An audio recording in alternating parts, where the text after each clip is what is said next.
Mga guys, ito, kung nakita nyo po ito, tapos ito, liwet.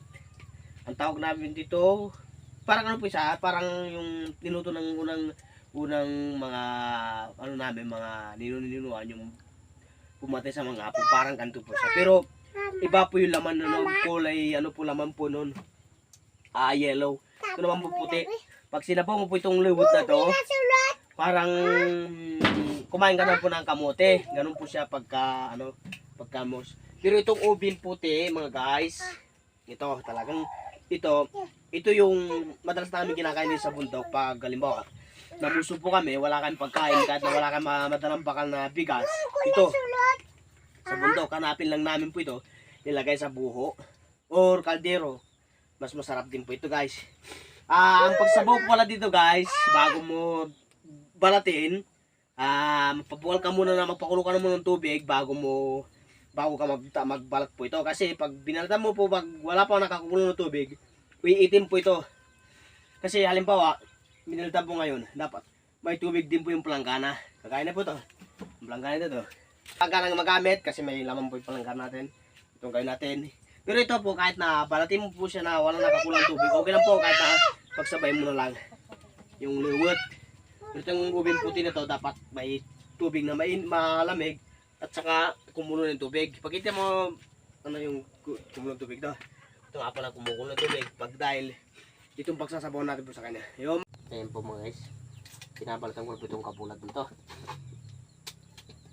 So, ang gawin natin kasi, kumbaga merenda lang natin po, ganyan laki yung hiwa. Para isang hiwa, isang makain mo lang po yung hiwa, busog na kagad. Ito po yung kapulat na ito, matigas sa tiyan pag nakakain ka po ito. Yun lang, parang kahit na hindi ka kumain ng maghapon, mabigat po ito sa tiyan ito. Hindi kagaya yung mga ibang kakainin mo. So ngayon namin po ngayon, kasi tinamad po kami na magluto ng tara natin po naman kumain ng kapulat. Sa patag, salita sa patag ito, ubi puti. Pero sa amin talaga po ito, talaga number 1 yung pangalan niya ito, kapulat. Pero pag imasdan nyo nito, parang ubi po, rin talaga, parang sila ubi. Pero ang ubi po kasi violet. Pero ito kasi puti po siya, kaya tinawag namin dito, kapulat. Ayan. So, konti nga pala, kuha pa tayo ng isa dito. Ayan o. Medyo laki-laki na natin konti para hindi tayo masyado mahirapan. Yung pagbabalat pala dito, kahit na hindi kagaya yung ubi. Yung balat ng ubi kasi po malambot. Pero itong balat ng kapulat to, medyo may katigasan po siya. Kaya, ang gawin natin, ayan lang po yung pagbabalat. Saka, mas masarap po ito ang labaw kung yan, gisa. Pwede mo rin po ulaman po ito eh. Ang sabaw niya po ito, parang nagsabaw ka po ng gabi. Ayan po guys, kumulo na po yung kabulad. Ito nga po lang yung po yan, yung liwet. Ayan na yan. Ayan yung po yung resulta na pag naluto na yung kabulad saka liwet.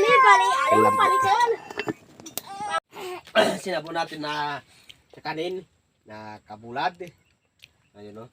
Sarap. May sili po yan, mas masarap lalo. Ito nga po yung ating merenda na ngayon basic kasi magna-9 na po oras natin eh.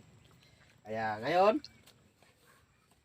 tikman na natin yung ating nilutong kabulad na puti. Ubi na puti ito. At saka, liwet. Ito nga pala yung liwet. Ayan. Pagkawan. Ihiwalin natin yung liwet. So ayan o. Sarap ba nga guys. Ito nga po pala palagi namin kinakain sa bundok mga guys noong dati pa. Nung hindi po kami na sa bundok po kasi ito. Kahit na wala kang bigas, pag may makakita ka ito. Tsaga lang po ito paghuhukay. Kasi ito po kuminsan, kung naabutan mo po yung matigas na lupa, paghukayin mo sa kanya, mahirap din po hukayin. Malalim din po. Kaya ang paghuhukay po dito mga guys, may ka rin, may pagtitiis. At saka, parang iniisip mo, wala kang hinuhukay, ganon. Pag iniisip mo na may hinuhukay ka, yari. Pagtatamarin ka, baka di ka makakain. Kaya sa amin sa bundok, awan Diyos naman, marami pong ganito. Kaya kahit na hindi po kami magdala ng bigas, magbaon ng bigas, sa bundok, pag may kabulad po nito, ito lang po yung kainin namin maghapon. Kahit na po marami po kaming ginagawa, at least kung kahit na awan nyo, kahit na ganito lang yung pagkain, yung lahat ng ginagawa namin po, magawa namin lang na po pamumuso. Ayan.